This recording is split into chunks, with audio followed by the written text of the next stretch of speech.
Hi guys, this is John here again with another model in box review. Today we're looking at an aircraft subject that there is an awful lot on that's available by other option companies.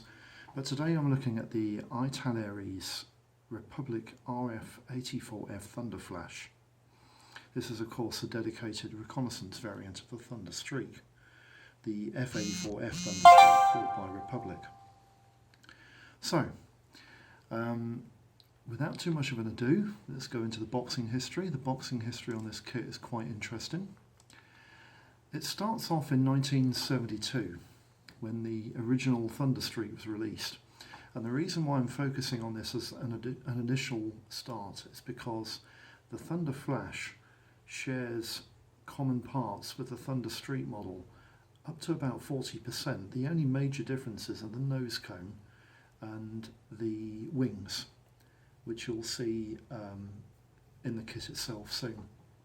But the original release of the Thunderstreak was released in 1972 by Italierai, as they were called in those days.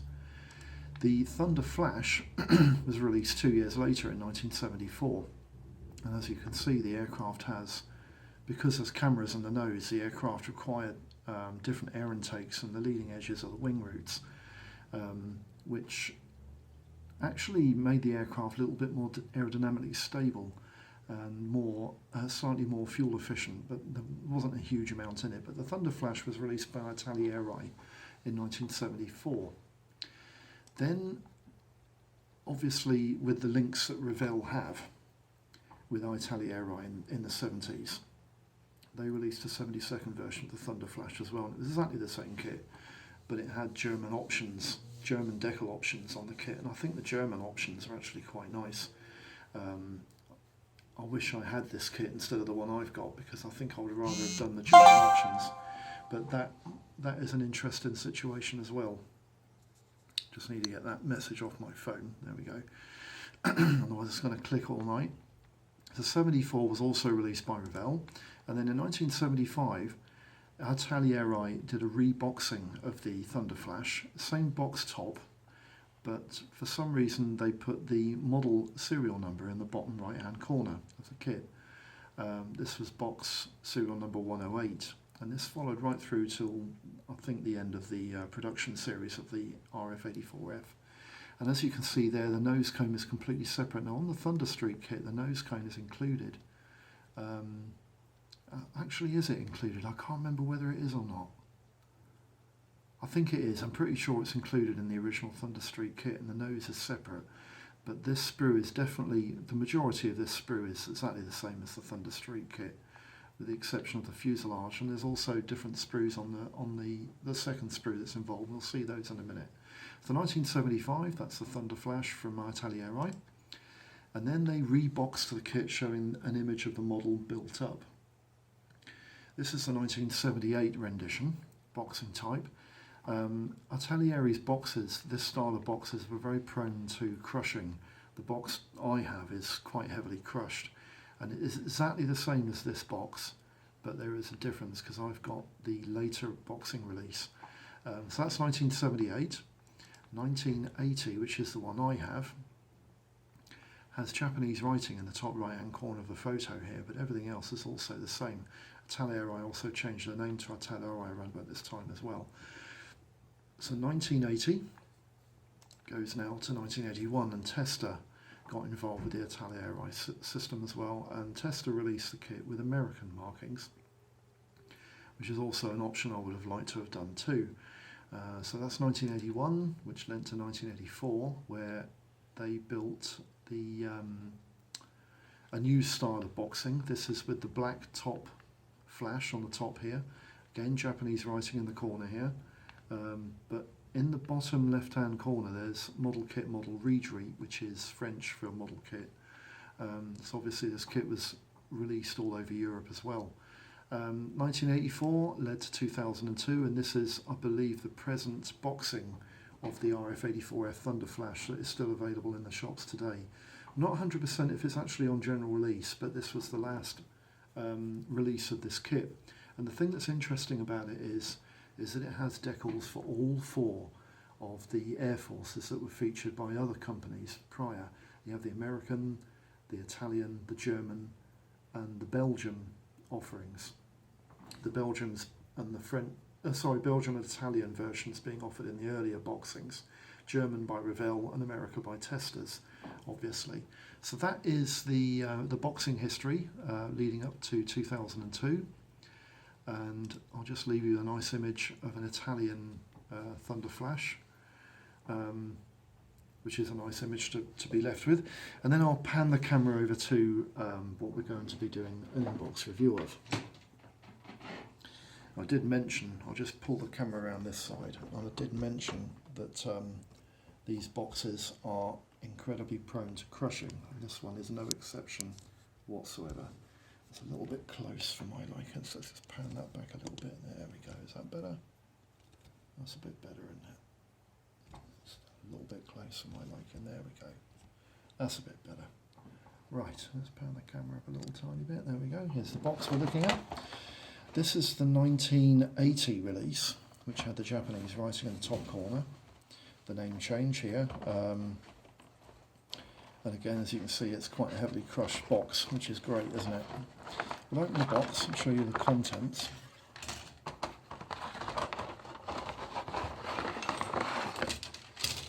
And the first thing I've got to let you know is I have no decals in this kit. This kit was purchased without decals, which is a bit of a shame. On the back of the box you've got the two painting guides. This is the Italian Air Force variant, and that's the Belgium Air Force variant. And the Belgium Air Force variant is actually quite nice. I quite like the colour scheme on that. Very similar to the German one. So that's the paint guide on the back. We'll just separate the parts so that I can show you them in a bit more detail. There's something come off the sprue there. Don't know whether it's... I think it's a piece of sprue. I'll just leave it at one side. Right, first of all we'll start with the instructions, like I normally do. Now, the instructions on this kit are a little bit, they're a bit browned, probably with a bit of age as well, but I'm guessing that they smoked them up a little bit before issuing them. Interesting to note here is that one of the photos they've got on this option here is an American aircraft, US Air Force, but the kit actually only has decals in it for the Belgium and the Italian Air Force variants, which you can see here. So on the front you've got a photograph of the made-up kit, you've got some gumph here on the actual aircraft specs and history, and then you've got some instructions, assembly instructions here. Just some basic notes here and there, and then you've got a parts plan, which I've always been a bit of a fan of. Parts plan there shows the transparency and the two silver grey plastic screws, which is nice, all the parts ID'd. And then you've got, basically, it says the kit builds up in 3 steps, but they're quite complicated steps to follow in terms of lots going on in each step. Not complicated in terms of what to do, but complicated in terms of lots going on. Step 1 involves the interior. Now the interior on this kit and the rear section, tail empennage, and the majority of the airframe is very common with the Thunderstreak model, which is why the Thunderstreak was first proposed as part of the initial boxing history. The difference being the nose cone, which has lots and lots of glazed panels inside to represent the panels that you had cameras behind. But the cockpit interior, as I remember, is pretty much the same as what's in the Thunderstreak. Air brakes pretty much the same, little side windows in the back here all the same. Tail empennage all the same, so the fuselage halves together after you put the cockpit interior together. In the Thunderstreak kit there is actually an internal air intake section, which has to be, maybe the nose is separate. I can't honestly remember, to be 100%, I can't remember now. It was about 3 years ago when I built that kit. But the actual mouldings and the way the kits are reproduced, the way the parts are reproduced, it's all very, very similar. Section 2 is airframe assembly. You can see here the difference in the wings between the Thunderstreak and the Thunder Flash. The Thunder Flash needed the air to go in through the leading edge wing roots, so you had 2 air intakes either side of the wing roots, and also much larger leading edge splitters here. They're like dog teeth, aren't they? Well, those weren't apparent on the Thunderstreak. Pretty sure I didn't fit those.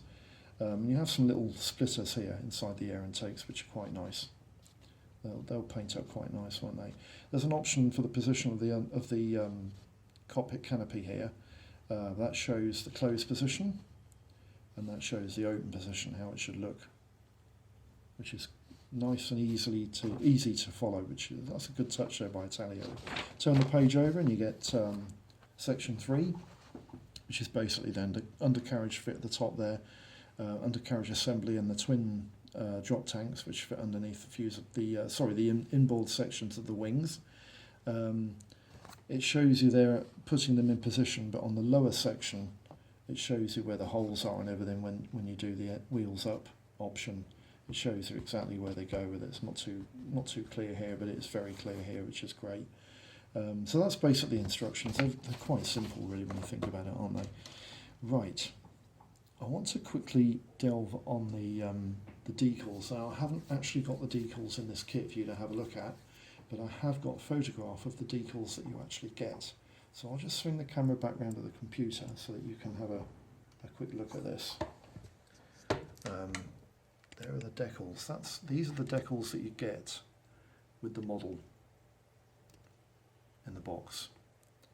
Now, if they're anything like the decals that I got with the Thunderstreak, the rendition and the register and the thickness of the decals will be about average. What you'd normally expect of a period 1980s Airfix set of decals. They were very similar. I can remember the backing film being quite yellowed, and looking at the ones on this photograph of a set here that are on sale or have been on sale on eBay, they're quite yellowed as well, and I think that might be the way they were. That might just simply be the way they were. So, pan back to the parts. Sorry about this, lads. Here we go. Right.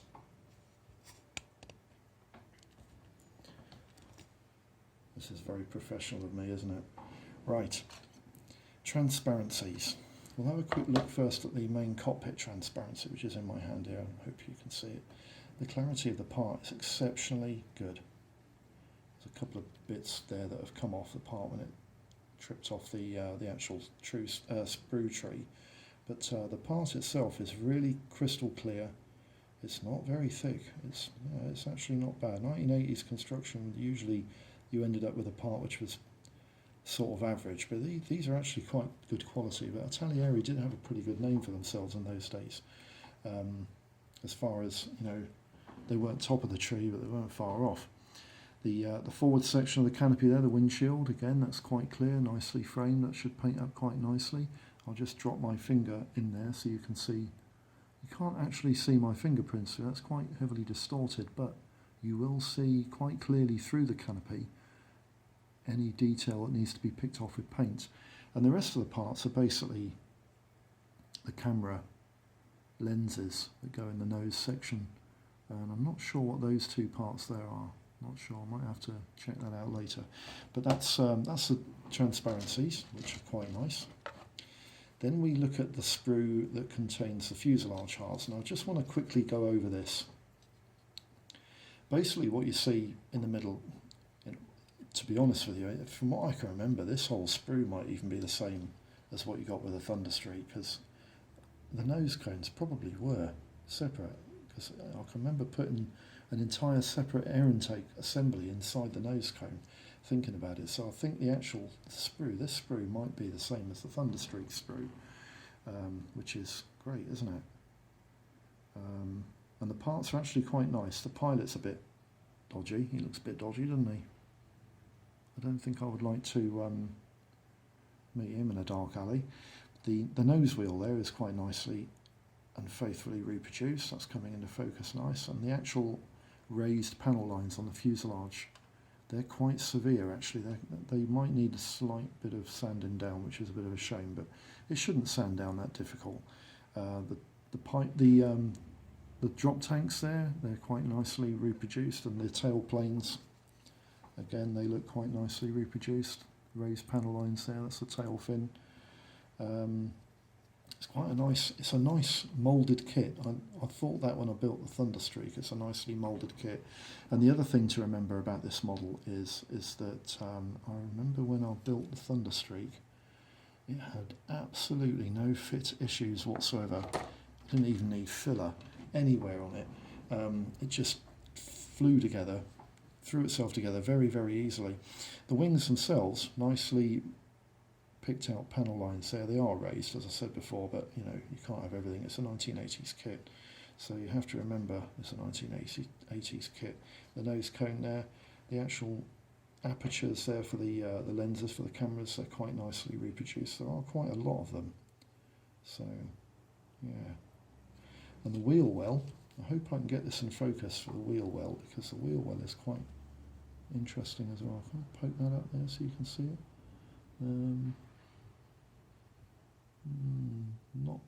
Not that well. The wheel well itself is actually quite nicely reproduced too.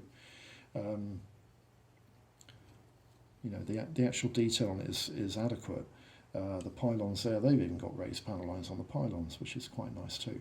So that's the parts. I don't really want to focus too much on the parts, but as far as to say the actual parts themselves are nicely moulded. They're relatively free of flash. There's hardly any tabs on them whatsoever, and they're nice, crisp and clean, and there's no abnormalities in the plastic. So I'm quite pleased with the way that all went together. Fabulous. Now then, options.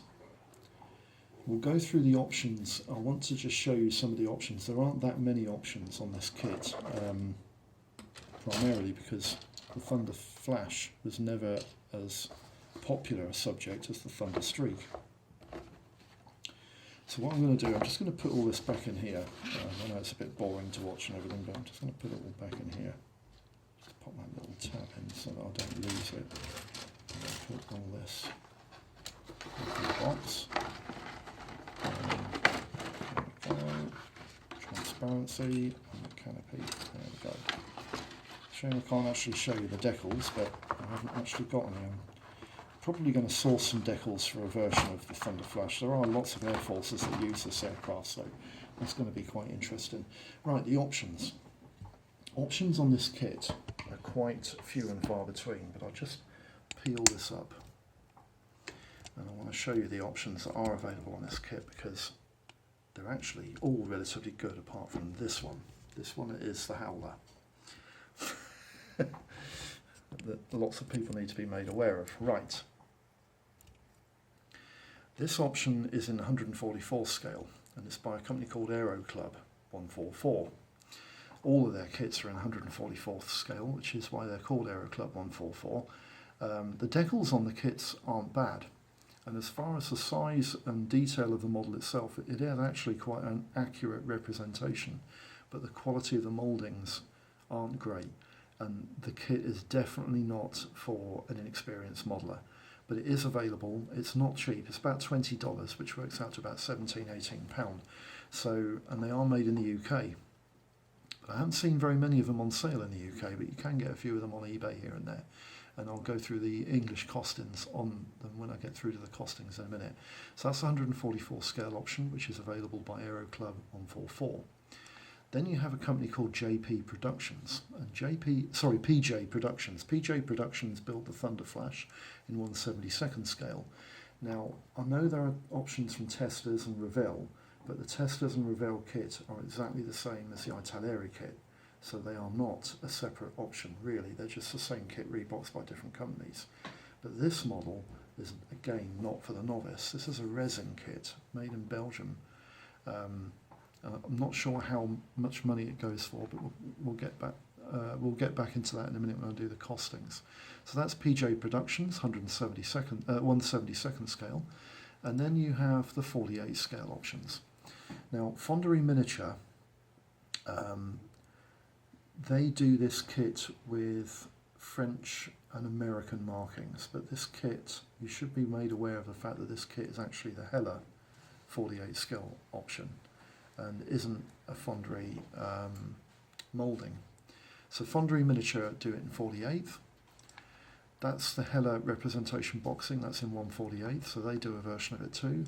You can also get it by a company called Tan Model. Now this particular kit is the kit that all the IPMS professional modelers are raving about. This is the kit to get if you want a really, really good flash.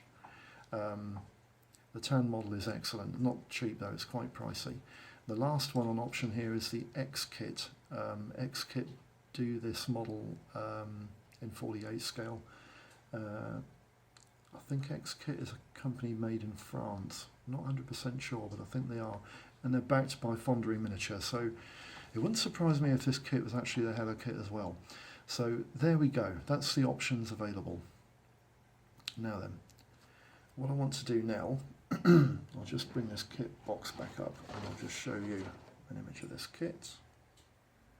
So you've got something to look at whilst I'm going through the technical gumph, because I know you guys love all the technical gumph.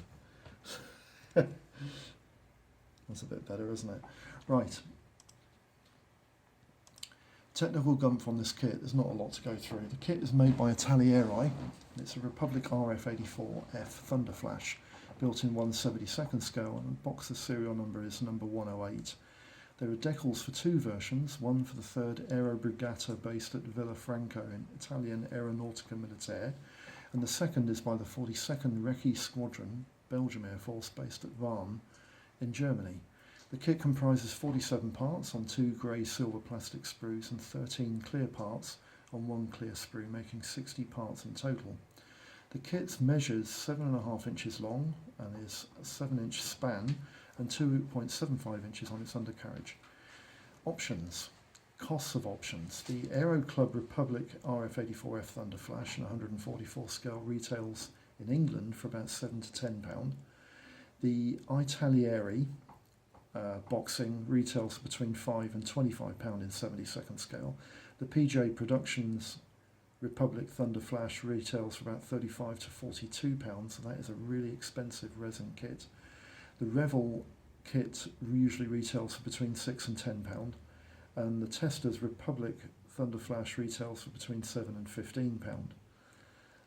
The 48 scale options, Fonderie Miniature, retail for about £14 to £40, depending on how greedy the person is. The Hella offering retails for about £30 to £40. The Tan Models Republic Thunder Flash retails for between £40 and £65. And the X-Kit, you can usually get it for between £35 and £50. For some reason, the X-Kit seems to hold its price on some of the sites I've seen. Conclusions. Right. Having built the Thunderstreak before, I know how this kit is likely to go together, and it really does go together like a dream. There are 0 fit issues, and about 35 to 40% of the parts are common between the two sprues.